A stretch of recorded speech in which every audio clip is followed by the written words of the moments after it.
اور ایک اور عجیب بات بتاؤں، انبیاء کرام کے اوپر معجزات آئے اور ہمارا معجزات پر ایمان، لیکن ایسا بھی ہوا کہ نبی نہیں چاہتے کہ معجزے کا ظہور ہو، لیکن پھر بھی ہو گیا۔ اللہ نے دکھا دیا اور بتا دیا کہ یہ صرف اور صرف معجزہ میری قدرت سے ہوتا ہے، میرے حکم سے ہوتا ہے، اس میں نبی کا بھی کوئی عمل اور دخل نہیں۔ عملاً گو انہوں نے دعا کی ہو، اللہ نے مہربانی فرمائی، وہ سب ٹھیک ہے، لیکن وہ معجزے کا جو ظہور ہے یہ فقط اللہ تعالیٰ کے اختیار میں ہے، اس میں کسی نبی کا بھی اختیار نہیں۔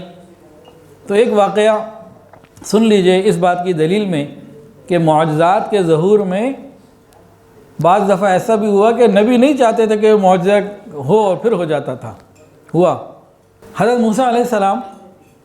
کی قوم میں ایک عمل تھا، ایک اس زمانے کا ایک قانون تھا کہ مرد اکٹھے ہو کے نہاتے تھے بغیر لباس کے، کسی بھی جیسے سوئمنگ پول یا کوئی ندی، کوئی نہر، اور عورتیں اکٹھے ہو کے نہاتی تھیں بغیر لباس کے اکٹھی، وہ ان کی شریعت میں حرام نہیں تھا، ہمارے یہاں یہ منع ہے۔ حضرت موسیٰ علیہ السلام نبی تھے اور تمام نبی حیا کا پیکر ہوتے ہیں، ان کو یہ بات حیا سے کی وجہ سے روکتی تھی، وہ نہیں کرتے تھے، جب نہانا ہوتا اکیلے جا کے نہاتے۔ اب بنی اسرائیل کی قوم تو ہٹ درم قسم کی قوم تھی، حالانکہ حتیٰ کہ قرآن میں بھی آ گیا لا تکونوا کالذین آذوا موسیٰ، تم نبی علیہ السلام کو ایسے تکلیف مت دینا جیسے موسیٰ علیہ السلام کو ان کی قوم نے تکلیف دی تھی، لیکن ہم دے رہے ہیں۔ اچھا، حضرت موسیٰ علیہ السلام تنہا نہاتے تھے تو قوم نے طعنے دینے شروع کر دیے، لگتا ہے کوئی عیب ہے جس کو یہ چھپاتے۔ موسیٰ علیہ السلام کو بڑی تکلیف ہوتی۔ خیر ایک دن موسیٰ علیہ السلام کہیں نہا رہے تھے اکیلے، کپڑا انہوں نے رکھا اپنے اتارے اور پتھر کے اوپر رکھ دیے اور نہانے چلے گئے۔ اب کیا ہوا، پتھر جو ہے کپڑا لے کے بھاگا، دور جا رہا ہے۔ اب موسیٰ علیہ السلام نے دیکھا پتھر میرے کپڑے لے کے جا رہا ہے، اب وہ تو اس وقت کپڑے اتارے ہوئے تھے، نہا رہے تھے، اسی طرح باہر نکلے، اس کے پیچھے دوڑ رہے، یا حجر ثوبی، ایک پتھر میرے کپڑے، لاٹھی بھی پاس ہے اور جا رہے ہیں، وہ بھی آگے دوڑتا چلا جا رہا ہے۔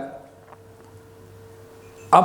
یہ تو حدیث میں نہیں ہے کہ آپ نے اسپیڈ بڑھائی اور پتھر کی بھی اسپیڈ بڑھی، وہ دوڑتا گیا، آپ پتھر کو پکڑ نہیں سکے، حتیٰ کہ وہ پتھر دوڑتے دوڑتے بنی اسرائیل کے مردوں کے مجمع میں جا کے رک گیا۔ وہ کہیں اور بھی دور بھی جا سکتا تھا تنہائی میں، وہ بنی اسرائیل کے مردوں کے مجمع میں چلا گیا۔